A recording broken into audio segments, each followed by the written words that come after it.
John McCain and you're losing on the economy and taxes and health care, and you have nowhere else to go. You turn to bin Laden, al-Qaeda, and Afghanistan. You stoke the fear of a national security threat that your opponent will not be able to handle. Our third story in the countdown, in so doing, John McCain did remind everybody that he knows how to get bin Laden and will do so, but if we don't elect him president, forget it, he ain't helping nobody find nobody.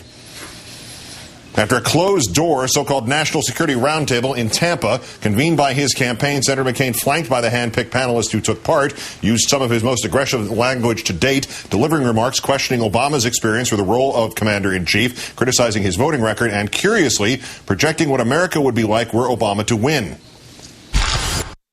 We're getting only a glimpse of what one-party rule would look like under Obama, Pelosi, and Reid.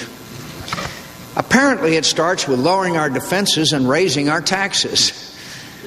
Our national security is dependent on our economic security, and the plans of a Democratic-dominated Washington would harm both. Raising taxes and unilaterally renegotiating trade agreements, as they have promised, would make a bad economy even worse and undermine our national security, even as they slash defense spending.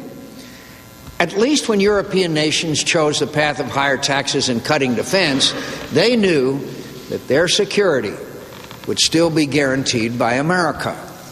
Time now to call in the Washington editor of The Nation magazine, Chris Hayes. Good evening, Chris. Hey, Keith. The secret national security roundtable and these public remarks, there are a lot of fear cards in that, but how many cards does he have left in his deck if it's kind of a throw everything you have all at once under those sort of circumstances? Yeah, they seem to be pursuing all their messages in parallel at this point. I mean, I guess at a certain level, at least they're making some kind of substantive critique on both the economy and national security now, which I think is interesting. In some ways, we've seen the campaign come a full 360 degrees. They started out thinking that their strongest foot forward was national security, scaring people about his inexperience, and living in the Virginia television market as I do, I can tell you that that's what the ads right now are returning to by both the RNC and the McCain campaign. And I think what that signals is the fact they realized all the silliness that we've been subjected to over the last 2 months about Bill Ayers and celebrities really didn't give them any traction. How does that message from earlier today now sound in light of Obama's broadcast tonight? Well, look, I mean, this is the problem from the beginning. They're behind, so they have to go negative. When they go negative, they have to create this caricature of this terrible, radical, crazy, scary liberal Democrat who's going to come and raise your taxes and cut defense spending and pals around with terrorists. And so that's the caricature they create in going negative. And then Barack Obama, the eminently sensible, centrist, thoughtful, incredibly unthreatening figure, actually comes in front of your television screen. And I think the disjunction between the two images time and time again actually redounds to Obama's benefit.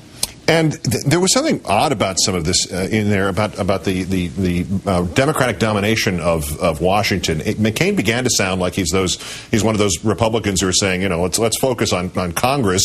It's positing an Obama administration, albeit in the conditional sense. But what was in that? Was even he shifting some of his mental resources into trying to defend the House and Senate seats?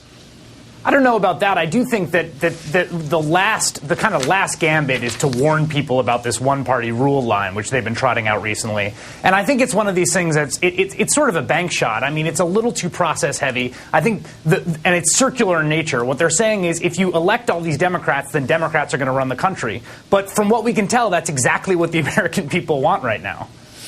Speaking of the conditional tense, why has McCain not been asked, hey, if you're elected, obviously you're going to go and get bin Laden, at least you say you are. If you're not elected, are you going to tell the president-elect your secret plan to get bin Laden, or are you just going to keep it to yourself? Well, I think the reason he hasn't been asked that is because no one takes very seriously the notion that John McCain in his back pocket has a foolproof plan to track down the man the U.S. government has failed to get for the last 8 years. So I think that the press in this one case has been quite kind to John McCain on that score. Well, I mean, don't you think he takes it seriously? I mean, do you think he's just spouting there? Or don't you think he really thinks he has the plan and nobody else does? Well, look, I think that he believes as an article of bedrock faith about himself in relation to Barack Obama that he is the only one in the race who can protect America. And I think that that's not something that he's putting on when he talks to voters. I think that he's convinced himself that Barack Obama is actually dangerous for the United States. The problem is that there are a tremendous number of people with a lot of integrity, a lot of experience, and a lot of good judgment who see that as not being the case. And so I think that one of the problems that has beset the McCain campaign from the beginning is that their conception of Barack Obama is so kind of curdled and negative that they can't relate to the way the voters see him. Chris Hayes of The Nation. Great, thanks. Have a good night. Thanks a lot, Keith.